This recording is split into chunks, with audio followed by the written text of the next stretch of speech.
Hello, in this video I will talk about the war of iron swords. The war of iron swords is a war between the State of Israel and various terrorist organizations,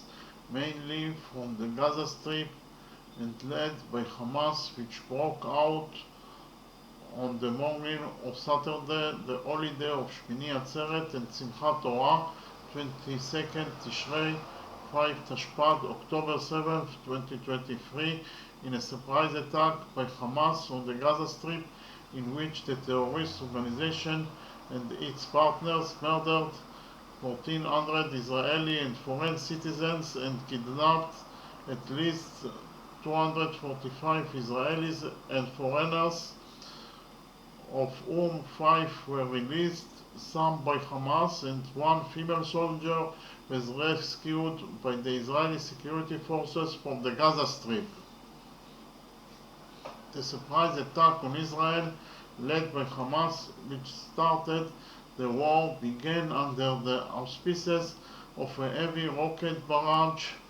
towards the Gaza Strip and also towards more distant areas such as Gush Dan, the Yehuda lowlands, the Sharon, Jerusalem and Beersheba, Gaza, and the IDF bases in the area, to massacre civilians and kidnap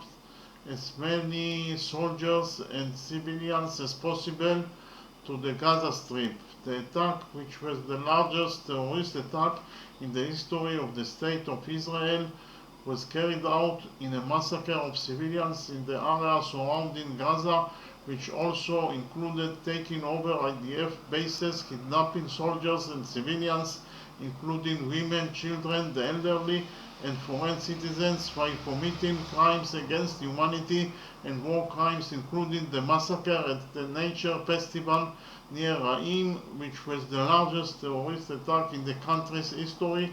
in which over 270 people were murdered. Other massacres were also carried out in the settlements of Bari, Kfar Gaza,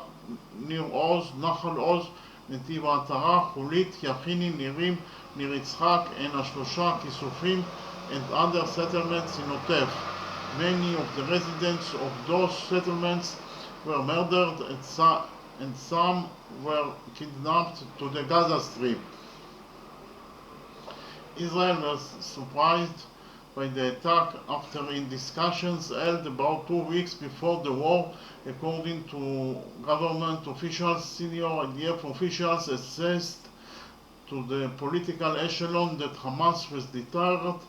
and not interested in escalation, and IDF spokesman confirmed that there were indeed signs the night before the Hamas invasion, but this didn't lead to escalation alertness level. The IDF mobilized more than 360,000 soldiers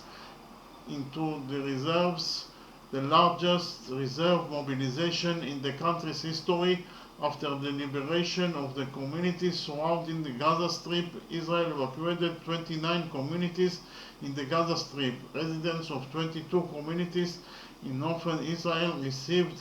a recommendation from the authorities to leave the place following the fear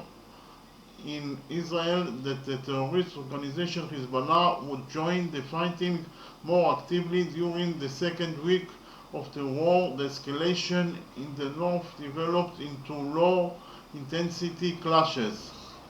The Israeli security forces, led by the IDF and the Israel police, killed over 1,550 terrorists on Israeli territory. The Air Force and Navy began mainly after the cleansing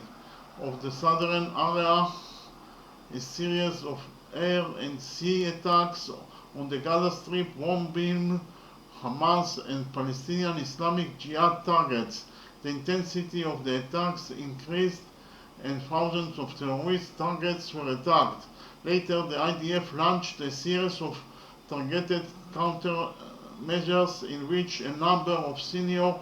Hamas terrorists and terrorists who were involved in the terrorist attack were eliminated. On October 26, the IDF began ground raids by infantry armor and engineering forces in preparation for the ground campaign in the Gaza Strip. Thank you very much.